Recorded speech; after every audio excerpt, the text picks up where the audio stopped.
Olá pessoal, meu nome é André Mansano, médico especialista no tratamento de dores crônicas. Nós já falamos aqui no canal a respeito da importância das dores lombares crônicas e também a respeito dos principais fatores de risco que podem levar um paciente a ter mais chance de desenvolver então dor lombar. Hoje nós vamos começar a falar a respeito das principais causas de dores lombares e começamos com a mais comum, a dor discogênica, a dor originada da degeneração dos discos intervertebrais.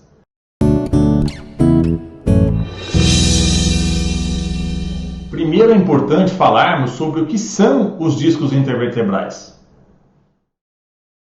Os discos intervertebrais são, como o próprio nome diz, estruturas que ficam entre as vértebras e elas servem como amortecedores. Basicamente, elas têm duas partes importantes. O ânulo, que é uma estrutura mais externa e mais endurecida do disco, tá bem? E nós temos a região mais interna que chamamos de núcleo pulposo, que é mais gelatinoso.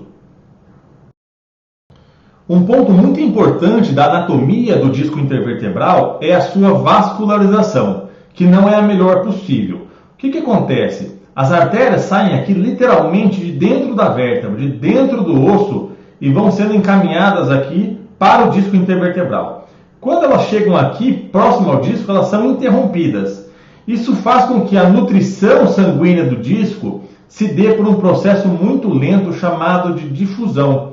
E isso leva a uma suscetibilidade a processos degenerativos desde que nós somos adolescentes.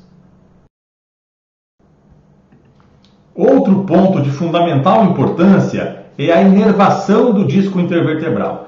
Então percebam aqui que na parte externa do disco intervertebral ela é repleta de pequenos nervinhos chamados nervos sinovertebrais, que são obviamente sensíveis à dor. Então, se porventura ocorrer uma degeneração do disco intervertebral, essa substância aqui que eu citei anteriormente, que ela é mais ácida, presente no núcleo do disco, ela pode escapar e acabar chegando a esses nervinhos, a esses nociceptores. E isso pode então causar uma sensibilização química desses nervinhos, levando o paciente a sentir dor. Como são as dores originadas do disco intervertebral? Com relação à sua localização, elas podem ser então na região lombar baixa, como vocês estão vendo aqui nesse bonequinho à esquerda. Elas podem se manifestar também na região dos glúteos, como vocês estão vendo no centro da imagem, e também podem ser referidas na parte de trás da coxa, como vocês estão vendo na ilustração mais à direita. O que faz então as dores piorarem? Normalmente os pacientes referem pior das dores quando eles ficam muito tempo sentados ou quando eles fazem qualquer manobra que aumente a pressão do abdômen. Isso pode ser tossir, espirrar, eventualmente durante a evacuação. Outro fator de piora seria dobrar a coluna para frente, né? Então quem tem esse tipo de dor pode referir piora quando flexiona a coluna e melhora quando repousa, de preferência deitado. O exame que melhor mostra o disco intervertebral é a ressonância nuclear magnética. E o paciente normalmente vem ao consultório, ele já tem umas 2 ou 3 ressonâncias. Quando a gente avalia a ressonância, alguns pontos são importantes. Então veja bem, nessa ressonância aqui à nossa esquerda, tudo que é mais branco, ele é mais líquido. Então a gente percebe aqui o interior do disco intervertebral mais branco. Por quê? Porque o núcleo lá dentro contém líquido. Esse último disco aqui, nós percebemos que ele está completamente enegrecido, ou seja, ele perdeu o seu conteúdo líquido.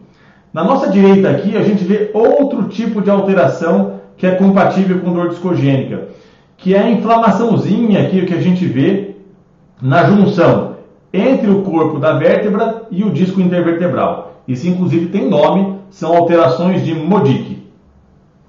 Porém, nem todo mundo que tem essas alterações vistas na ressonância vão ter dores originadas do disco intervertebral. Isso vários estudos mostram para a gente. Esse estudo, por exemplo, foi feito com tenistas juvenis de 16 a 23 anos. Nenhum desses pacientes tinha dor lombar. Fizeram ressonância em todos eles. E aí a gente percebe que aqui, ó, em laranja, 31% desses pacientes tinham hérnia de disco, 62% tinham degenerações do disco e todos eles sequer tinham dores. Ou seja, não é porque mostrou na ressonância que o paciente vai ter dor originada disso. Como fazemos então o tratamento dos pacientes com dores originadas do disco intervertebral? É muito importante, a gente sempre bate nessa tecla, que o paciente faça um tratamento conservador a princípio. Isso vai incluir uma fisioterapia especializada e uso de alguns medicamentos específicos. Somente se o paciente não tiver melhora com esse tipo de tratamento menos invasivo, é que nós vamos então lançar mão de tratamentos intervencionistas. Falando sobre técnicas intervencionistas, normalmente a primeira opção é a introdução de uma agulha bem fina dentro do disco intervertebral, por onde a gente consegue injetar uma substância anestésica e anti-inflamatória. Outra opção, lembrando daqueles nervinhos que eu falei no começo do vídeo, é a alocação de agulhas milimetricamente posicionadas ao redor desses nervinhos e, através dessas agulhas, nós conseguimos emitir uma corrente de radiofrequência cujo objetivo seria inativar esses nervos. Todos esses procedimentos, eles são feitos com o paciente levemente sedado, como se fosse uma endoscopia, para que isso não doa e não há uma necessidade de internação. Esse então foi um panorama completo a respeito de dores originadas do disco intervertebral. Um abraço a todos e até a próxima. E se você gostou desse vídeo, inscreva-se no nosso canal. E se você já é inscrito, clique no sininho. Assim você receberá as notificações a respeito de todas as nossas atualizações.